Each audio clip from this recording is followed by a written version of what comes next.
நேயர்களே, Iran America போருடைய இன்னைக்கு உள்ள நிலை என்ன? தினமும் நாம் அந்த செய்தியை போடுறோம். செய்திகளை தேடி பிடித்து தான் தர வேண்டியிருக்கு. ஆனால் அதில் உண்மைத்தன்மை அதிகமாக இருக்கணும். இன்றைக்கு செவ்வாய்க்கிழமை, அதாவது குறிப்பாக சொல்ல வேண்டுமென்றால் வரக்கூடிய வெள்ளிக்கிழமை 2ஆம் கட்ட பேச்சுவார்த்தை. இன்னும் 2 நாட்கள் மட்டும்தான் இருக்கிறது, புதன் வியாழன். இதற்கிடையில் அமெரிக்க அதிபருடைய ஒரு பைத்தியக்காரத்தனமான சில நிலைப்பாட்டையும் நாம் பார்த்தோம். பேச்சுவார்த்தை முடிவு பெறாமல் எல்லாரும் நாட்டை விட்டு வெளியேறுங்க அப்படின்னு அவர் சொன்னதும், இஸ்ரேலில் குறிப்பாக ஆம்புலன்ஸ் எல்லாம் உடனடியாக அரச நிலைகளுக்கு கொண்டு வர உத்தரவிட்டதும், இப்போ ஒரு விஷயத்த மத்திய தரைக்கடலில் என்ன சொல்றாங்க அப்படின்னு பார்த்தா, இஸ்ரேல் முதலில் தாக்குவதற்கு அமெரிக்கா திட்டத்தை வடிவமைச்சிருக்கிறாங்க. கடந்த முறை அமெரிக்கா தாக்குவதற்கு விருப்பமே இல்லை அப்படின்னு எண்ணி இருக்கிற போது திடீரென தாக்குதல் நடந்துச்சு. அதாவது டியூகோ கோர்சியாவிலிருந்து அமெரிக்காவினுடைய B-2 பாம்பர்ஸ் GBU-57 மூலம் ஃபர்தோஸ், இஸ்பஹான், நட்டான்ஸில் குண்டுகளை போட்டு, அதில் ஃபர்தோஸில் மிக கவனமாக போட்டு பெரும் சீரழிவை ஏற்படுத்தியது இன்றைக்கு அவர்களுக்கு பெரிய பாடம். அதனால் இவர்களை நம்புவதற்கு அவர்கள் தயாராக இல்லை. ரொம்ப ப்ரிப்பேர்டாக இருக்கிறாங்க. இது பல மாதங்களுக்கு முன்பே நடக்கப்பட்ட, பல ஆண்டுகளுக்கு முன்பே, அந்த தாக்குதலுக்கு பின்பே ஈரான் உறுதியாகிவிட்டது. இடையில இவர்கள் செய்கிற நாச வேலைகளையும் ஈரான் உளவாளிகளின் மூலம் உள்ளே சென்று போராட்டத்தை செய்வது, கொலை செய்வது, அரசு தலைவர்களை படுகொலை செய்வது எல்லாம் அவர்கள் நன்கு கற்றுணர்ந்து விட்டார்கள். இந்த இடத்துல இவ்வளவு பெரிய ஆள், நீ தான் பெரிய ராஜா, அடிக்கலாம் அப்படின்னு சொன்னால் ஏன் ஈரான் இன்னும் தயக்கம் காட்டுகிறார்கள்? அந்த செய்தியை நம்ம இப்போ பார்க்க போகிறோம். ஏன்னா உலகத்தினுடைய மிகப்பெரிய பாதுகாப்பு மட்டுமல்ல, உலகின் மிகப்பெரிய வர்த்தக கேந்திரம், அதனுடைய சாவி ஈரானிடத்தில் தான் இருக்கிறது. கை வைத்தால் ஈரான் இதை நாசம் செய்தால் அரபுகள் உணவிற்கே அலைய வேண்டிய சூழல் சில காலங்கள் ஏற்பட்டு விடுமோ? அந்த அளவிற்கு ஒரு உதாரணத்திற்காக அந்த அளவிற்கு அது கேந்திர முக்கியத்துவம் வாய்ந்த ஹெர்முஸ்னா என்ன? அது ஒரு கடல்வழி பாதை. இந்த கடல்வதை பாரசீக வளைகுடா ஒவ்வொரு இடத்துலையும் இருக்குது. மத்திய தரைக்கடல், அதே மாதிரி செங்கடல், இந்திய பெருங்கடல். இதில் இந்த ஹெர்முஸ் ஒரு குறுகலான பாதை கொண்டது. மொத்தமாக ஒரு 60 இருந்து 100 கிலோமீட்டர் கடல்வழி உலக பொருளாதார மையம்தான். இந்த கடல்வழி உலக பொருளாதார மையம் தற்போது ஈரானுடைய கையிலே இருக்கிறது குறிப்பிடத்தக்கது. இந்த ஹெர்முஸ் 100 கிலோமீட்டர்லையும் ஈரான் தன் பவரில் ஒரு 5% பவரை யூஸ் பண்ணிட்டா உலகினுடைய பொருளாதாரம் காலி. பாயிண்ட் நம்பர் 1ங்க, சவுதி அரேபியாவுடைய ஈஸ்ட் வெஸ்ட் ஆயில் பைப்லைன் இது வழியாகத்தான் வருகிறது. 2வது, யுனைடெட் அரபு எமிரேட்ஸ் புஜைரா ஆயில் ட்ரேடிங் வர்த்தகம் இந்த பகுதி வழியாகத்தான் ஆக வேண்டும். 3வது, கத்தருடைய நேச்சுரல் கேஸ் 70 இருந்து 80% ஹெர்முஸ் பகுதி வழியாகத்தான் வர வேண்டும். இப்போ சொல்லுங்க, இவர்கள் அலறுகிறார்கள் என்றால் என்ன? இதை தவிர்த்து சர்வதேச வர்த்தகத்தில் 25 விழுக்காடு இங்கு தான் வரணும். அதாவது ஒரு நாளைக்கு இந்த உலக தேவைகளுக்காக 2 கோடி பேரல்களை கடத்தக்கூடிய உலகத்தின் மிக முக்கிய வழித்தடம் ஹெர்முஸ் குறுகலான விஷயம். இதில் நான் உங்களுக்கு ஒரு 60 100 சதுர கிலோமீட்டர் அளவிற்கு இருந்தாலும் இதில் 33 கிலோமீட்டர் ஒரு சொலோ வாட்டர், அதாவது ஆழம் மிக குறைவாக கொண்ட ஆழம் குறைந்த கடல்வெளி. ஆழம் குறைந்த கடல்வெளியில் நீண்ட தூரமான கப்பல்கள் பயணிப்பதற்கு சாத்தியம் இல்லை. ஆனால் நீண்ட தூரமாக பயணிப்பதற்கு வழித்தடங்களில் ஒட்டுமொத்தமாக இதில் வெறும் 8 கிலோமீட்டர் தொலைவில் தான், 33 கிலோமீட்டரில் 8 கிலோமீட்டர் தொலைவில் தான் கப்பல்கள் பயணிக்க முடியும். அதுதான் ரொம்ப ஆழமானது. அதில் தான் பெரிய ட்ரேடு கண்டெய்னர் பெரிய லார்ஜ் ஸ்கேலில் வரக்கூடிய ஆயிலெலாம் போக முடியும். இதுதான் ஈரான் கையில் இருக்கிறது. இதற்குத்தான் சாத்தியக்கூறு உள்ளது. இதன் மூலம்தான் ஈரான் அந்த பகுதி முழுவதும் ஆதிக்கம் செலுத்தி வருவதை பார்க்கின்றோம். அப்போ போர் என்று வந்தால் ஹெர்முஸ் ஈரான் கையில் எடுத்துரும். ஈரான் கையில் எடுத்துக்கிட்டனா ஒட்டுமொத்த எல்லா நாடுகளும் உலகமே ஸ்தம்பித்து விடும். இரண்டாவது, அமெரிக்கா அஞ்சுவதற்கு காரணம் ஈரானை சுற்றி இருக்கக்கூடிய கடல் மற்றும் கடலோடு ஒட்டி இருக்கக்கூடிய மலைகள் சூழப்பட்ட ஒரு நாடு. இதனால மலை முகடுகள் முழுமையாக இராணுவ நிலைகளை வைத்திருக்கிறார்கள். ஆழமாக குடைந்து ஏவுகணை தொழில்நுட்பங்கள் அமைந்துள்ள நிலையில் எதிரி கப்பல்களை மெரிடைம் பவுண்டரி என்று சொல்லக்கூடிய அந்த கடல் எல்லைகளுக்கு அப்பால் முழுமையாக கவனிப்பதற்கு இயற்கையாகவே இந்த ஜியோகிராபிக்கல் கண்டிஷன் மிக சாத்தியமான நிலையில் ஈரானுக்கு இருக்கிறது. இந்த தளங்களை பயன்படுத்தி அவர்கள் ஆன்டி ஷிப் மிசைல் மூலம் கப்பல்களை அழிக்க முடியும். அது மட்டும் இல்லாமல் கப்பல்கள் மீது ஏவுகணைகளை கொண்டு பிரிசிசிவ் அட்டாக்ஸ் தாக்குதலை துல்லியமாகவும் நடத்த முடியும். அதல்லாமல் கப்பல் ஏவுகணைகளை கொண்டு தாக்குதலுக்கு உள்ளான நிலையில் அந்த பகுதி முழுவதும் கலங்கி நாசமாகி மற்ற கப்பல்கள் சிக்குண்டு போகிற அளவிற்கு பயணிக்க இயலாத சூழலில் பெரும் பாதிப்பை அது ஈரானுக்கு ஏற்படுத்தும். அதில் ஈரானுக்கும் சில ரிவர்ஸ் எஃபெக்ட் இருக்கிறது.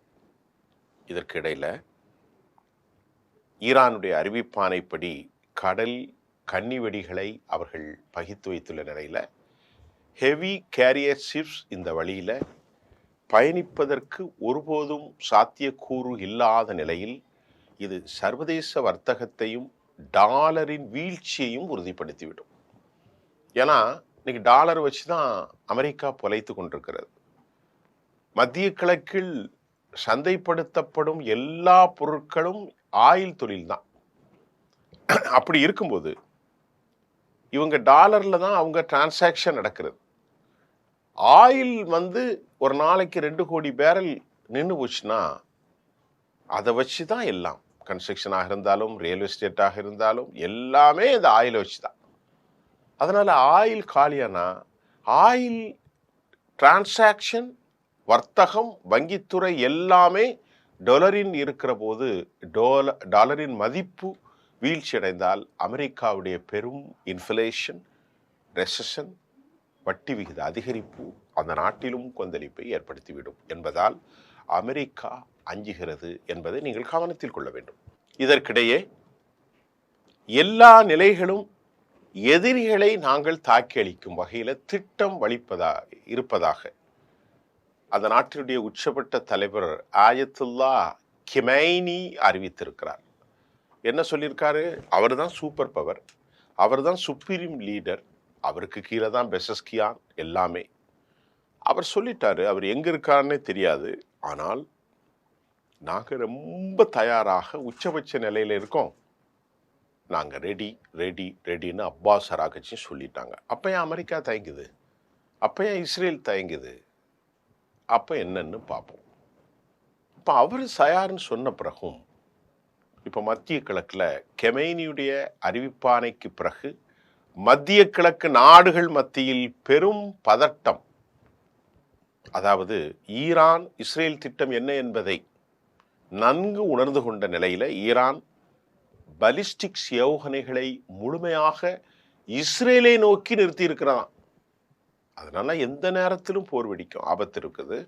அமெரிக்கா அதிபர் ரொம்ப கவலைப்படுறார். ஏன்னா பலிஸ்டிக்ஸ் ஏவுகணைகளை நேர கொண்டு நிறுத்தி இருக்கிறது முதல் பட்டன் டெல்லவியூக்கு, ஹைஃபாவுக்கு, இராணுவ நிலைகளுக்கு, அது மாதிரி அல் உதீர் தளத்திற்கு, யுனைடெட் அரப் எமிரேட்ஸுக்கு, மிக முக்கியமாக ஜோர்டானுக்கு, சவுதி அரேபியாவுக்கு, எல்லா நாடுகளிலும் மளமளமளவென்று அடிக்கப் போகிறார்கள். அது அமெரிக்காவை ஆட்டம் காண செய்திருக்கிறது, கொஞ்சம் யோசிக்க செய்கிறது நிறையவே. இரண்டாவது, இன்று காலை வெளியான செய்தியில் சவுதி அரேபியாவினுடைய இளவரசர் முகமது பின் சல்மான் இஸ்ரேலுடனான உறவுகள் குறித்தான அறிவிப்பை அவர் வெளியிட்டிருக்கிறார். நாங்கள் அனைத்தையும் துண்டிக்கப் போகிறோம் என்று. அதுக்கு காரணம் என்னன்னா, ஜெஃப்ரி எப்ஸ்டீனுடைய ஃபைல்ல அவருடைய தோளில் கை போட்டு கொண்டு நின்ற முகமது பின் சல்மான் இந்த கேவலத்தை வெளியிட்டது இஸ்ரேல் போட்டோகிராஃபி வெளியிட்டாங்க, ரிலீஸ். இதனால அவர்கள் 2 நிலைகளுக்கு அச்சம் தெரிவிக்கிறார்கள். ஒன்று ஜெஃப்ரி எப்ஸ்டீன், அடுத்து ஈரானுடைய அச்சுறுத்தல். அதனால் அவசரமாக ஈரான் இஸ்ரேலோடு எங்களுக்கு உறவில்லை, ராஜ்ய உறவுகள் எதுவுமே கிடையாது அப்படிங்கிற மாதிரி தொழில் சப்போர்ட் பண்ண மாட்டோம்னு இன்னைக்கு ஒரு கேவலப்பட்ட இழிவான நிலையில் உலகின் மிகப்பெரிய இஸ்லாமிய நாட்டின் தலைமை பொறுப்பில் இருக்கும் முகமது பின் சல்மானுடைய அறிக்கையும் நாம் இங்கே சுட்டிக்காட்ட வேண்டியிருக்கிறது. அடுத்து ஈரானுடைய தொழில்நுட்பத்தில் ரிவர்ஸ் இன்ஜினியரிங் மூலம் ஈரான் அமெரிக்காவினுடைய GBU 57 கண்டுபிடித்திருக்கிறார்கள் என்ற செய்தி நேற்று வெளியாகி இருக்கிறது. அது என்ன GBU 57? அதாவதுங்க, போன முறை நடந்த போரில் அவசரமாக GBU 57 குண்டுகளை போட்டார்கள். இதனுடைய மொத்த எடை எவ்வளோ தெரியுமா? 14 டன். உங்களுக்கு புரிஞ்சா 14,000 கிலோ வெயிட் உள்ள ஒரு குண்டு. இது ட்ரில்லிங் மெத்தடாலஜி கொண்டது. அதாவது துளை போட்டு ஆழமாக போய் குறிப்பிட்ட அளவில் வெடிக்கும். எத்தனை நாளில் வெடிக்கும்? உடனே வெடிக்காது. 2 நாளில் வெடிக்கும், 3 நாளில் வெடிக்கும், 48 மணி நேரத்தில் வெடிக்கிற மாதிரி ஒரு டைம் பாம்பர். இது சாதாரண விமானத்திலிருந்து இந்த 14 டன்னெல்லாம் கொண்டு போகவும் முடியாது. அதை அங்கே கொண்டு போய் இலக்க துல்லியமாகவும் தாக்க முடியாது.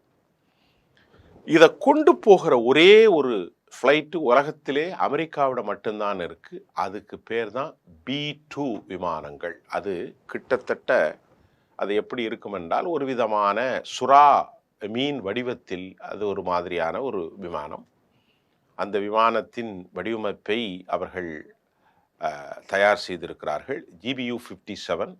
இதில் போட்ட அந்த 3 குண்டுகளில் எதுவும் வெடிக்கலன்னும், அது குறிப்பிட்ட அளவுக்கு மேல் அது வெடிக்க மறுத்து அது அப்படியே துளையோடு நின்று போயிருக்கிறது என்ற தகவலும் தற்போது ஈரானுக்கு மிகப்பெரிய சந்தோஷத்தை ஏற்படுத்தியிருக்கிறது என்றும், GBU 57 அந்த பங்கர் பஸ்டர் குண்டுகளை ரிவர்ஸ் இன்ஜினியரிங் செய்வதில் உலகத்தில் பெரிய எக்ஸ்பர்ட்ஸ் 2 பேர் தான். ஒருத்தன் சீனா, மற்றொன்று ஈரான். அதை எடுத்து அதை கலத்தி, அக்கு வேற ஆணி வேற, சுக்கு சுக்கா கலத்தி, இதில் அவங்க என்னென்ன தொழில்நுட்பம் அப்படிலாம் பயன்படுத்துகிறாங்கிறத பார்க்குறதுக்கு ஈரானை விட ரஷ்யாவும் சீனாவும் அதிகம் ஆர்வம் காட்டுவதாக தெரிகிறது. சீனா பெரும்பாலும் வைக்கப்படுகிற ஒரு குற்றச்சாட்டு காப்பி பேஸ்ட் கண்ட்ரி. உலகின் எந்த தொழில்நுட்பத்தையும் அவங்க அப்படியே ஃபாலோ பண்ணுவாங்க. அதனால தான் சல்மானுக்கு வழங்கப்படுகிற F-35, F-16, F-15 இதையெல்லாம் அமெரிக்காவுக்கு தெரியாமல் சீனா காப்பியடித்து விடும் ஸ்டெல்த் விமானங்களின் தொழில்நுட்பத்தையும் என்று அவர்கள் அஞ்சுகிறார்கள்.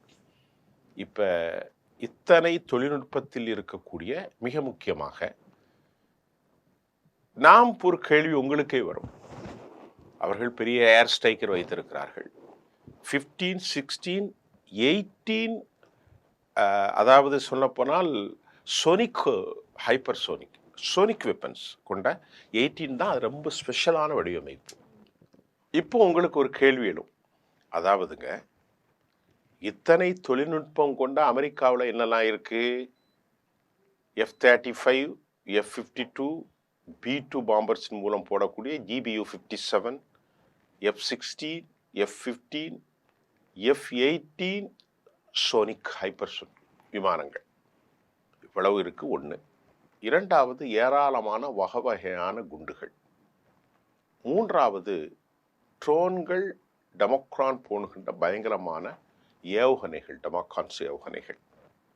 நான்காவது, ரெடார் சிஸ்டம், செல்த் விமானங்கள், ஏர் டிஃபென்ஸ் சிஸ்டம். அமெரிக்காவினுடைய தாட், அமெரிக்காவினுடைய பெட்ரியாட்ஸ், அமெரிக்காவுக்கு அல்லாமல் ஏரோடோம், டேவிட் சில்லிங் மற்றும் ஏரோ 3. அப்புறம் மிலிட்ரி எக்ஸ்பர்ட்ஸ் எல்லாமே இருக்கு, அணு ஆயுதங்கள் இருக்கு. ஈரான்ட்ட என்ன இருக்கு சார் அப்படின்னு உங்களுக்கு கேட்பீங்க.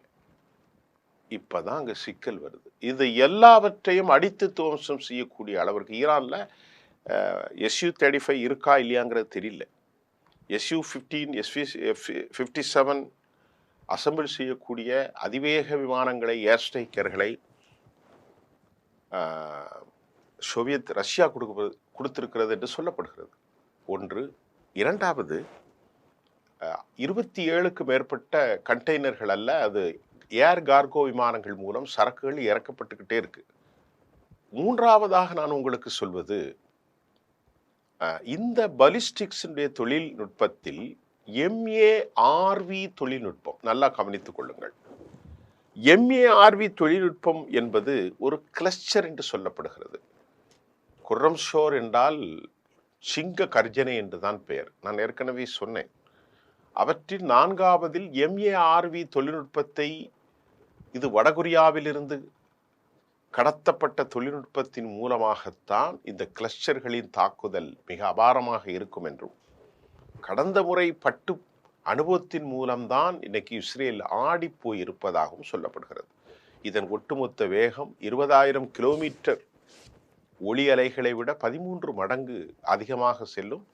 உலகத்தில் எக்ஸ்பர்ட் சொல்றாங்க, எந்த ஏர் டிஃபென்ஸ் சிஸ்டமும் இதை நிறுத்தக்கூடிய வல்லமை அல்ல.